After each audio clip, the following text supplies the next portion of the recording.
The Dharma Bums by Jack Kerouac.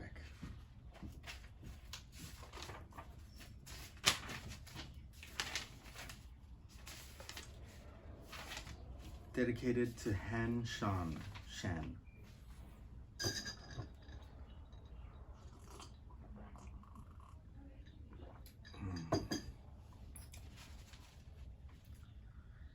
Hopping a freight out of Los Angeles at high noon one day in late September 1955, I got in a gondola and lay down with my duffel bag under my head and my knees crossed and contemplated the clouds as we rolled north to Santa Barbara.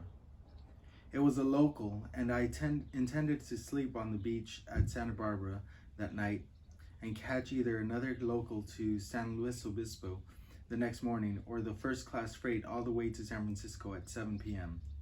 Somewhere near Camarillo, where Charlie Parker'd been mad and relaxed back to normal health, a thin old little bum climbed into my gondola as we headed into a siding to give a train right away and looked surprised to see me there. He established himself at the other end of the gondola and lay down facing me, with his head on his own miserably small pack, and said nothing. By and by they blew the highball whistle after the eastbound freight had smashed through on the main line, and we pulled out as the air got colder and fog began to blow from the sea over the warm valleys of the coast. Both the little bum and I, after unsuccessful attempts to huddle on the cold steel and wraparounds, got up and paced back and forth and jumped and flapped arms at each our end of the gun. Pretty soon we headed into another siding at a small railroad town, and I figured I needed a pour boy of Tokay wine to complete the cold dusk run to Santa Barbara. Will you watch my pack while I run over there and get a bottle of wine? Sure thing. I jumped over the side and ran across the Highway 101 to the store and bought, besides wine, a little bread and candy. I ran back to my freight train, which had another 15 minutes to wait in the now warm sunny scene. But it was late afternoon and bound to get cold soon. The little bum was sitting cross-legged at his end before a pitiful repast of one can of sardines. I took pity on him and went over and said, "How about a little wine to warm you up? Maybe you'd like some bread and cheese with your sardines."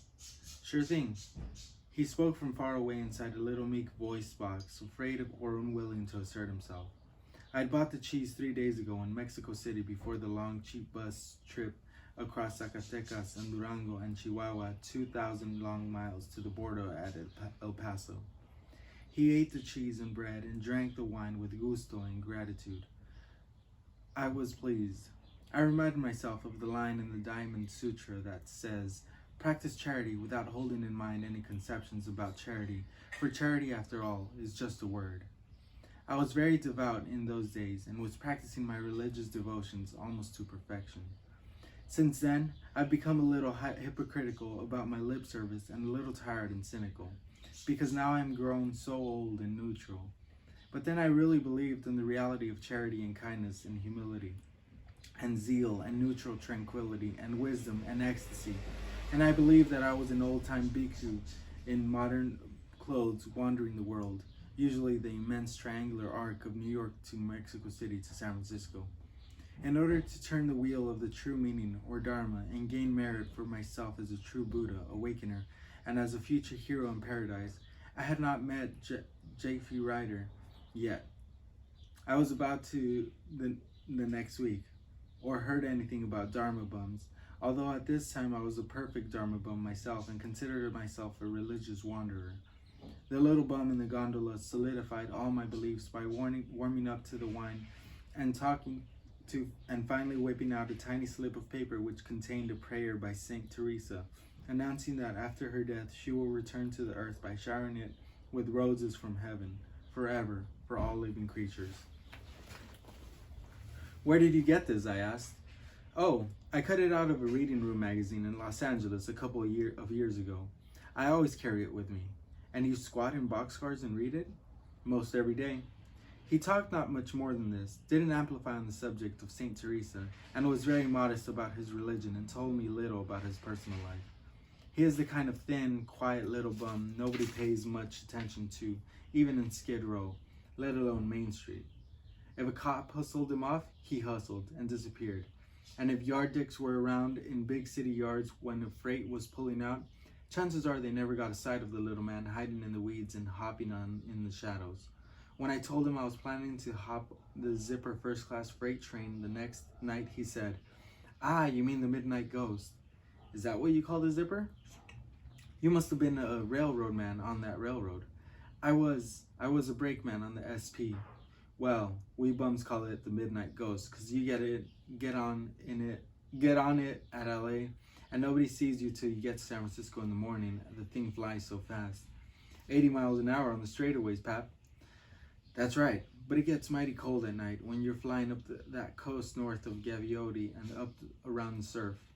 Surf, that's right. Then the mountains down south of Margariti, that's right. But I've read that Midnight Ghost more times than I can count, I guess. How many years been since you've been home? More years than I care to count, I guess. Ohio was where I was from. But the train got started. The wind grew cold and foggy again. And we spent the following hour and a half doing everything in our power and willpower not to freeze and chatter teeth too much. I'd huddle and meditate on the actual warmth of God to obviate the cold. Then I'd jump up and flap my arms and legs and sing. But the little bum had more patience than I had and just lay there most of the time chewing his cud in forlorn, bitter-lipped thought. My teeth were chattering, my lips blue. By dark, we saw with relief the familiar mountains of Santa Barbara taking shape, and soon we'd stopped and warm in the warm, starlit night by the tracks.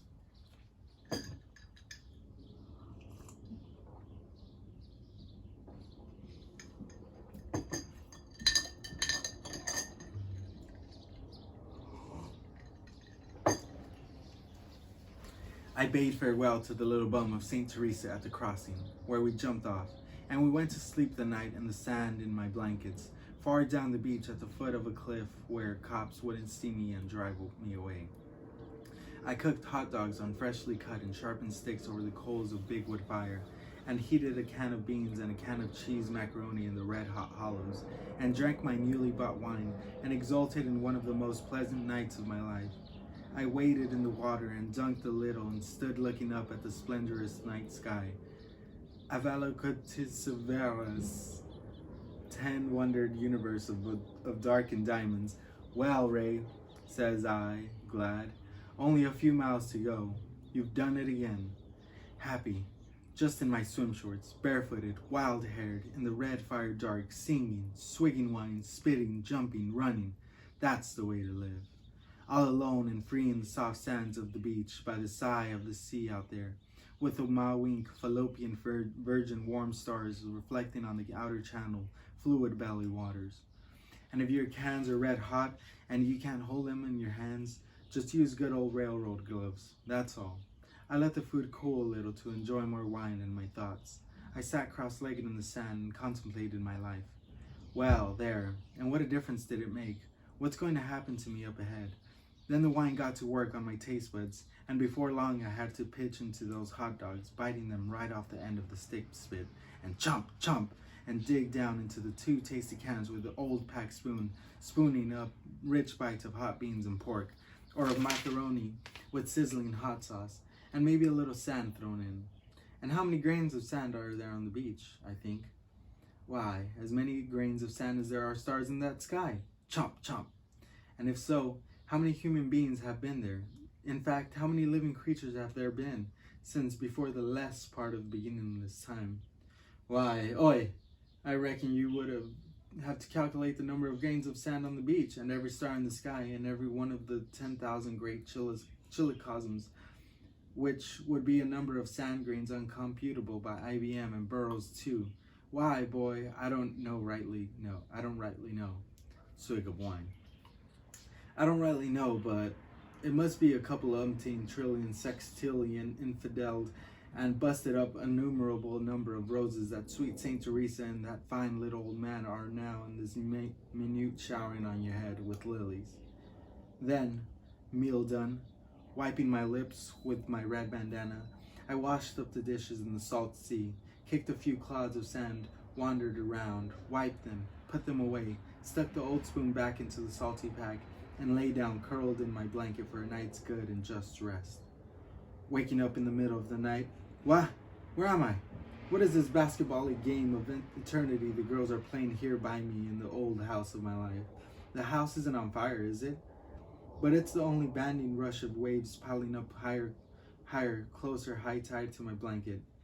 I be as hard and old as a conch shell, and I go to sleep and dream that while sleeping I use up 3 slices of bread breathing.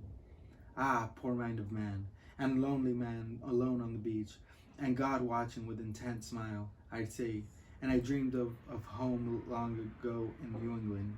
My little Kit Kats trying to go thousands of miles, following me on the road across America, and my mother with a pack on her back, and my father running after the ephemeral, uncatchable train, and I dreamed and woke up to a grain dawn, saw it, sniffed, because I had seen all the horizon shift as my scene shifter had hurried to put it back in place and make me believe in its reality, and went back to sleep, turning over.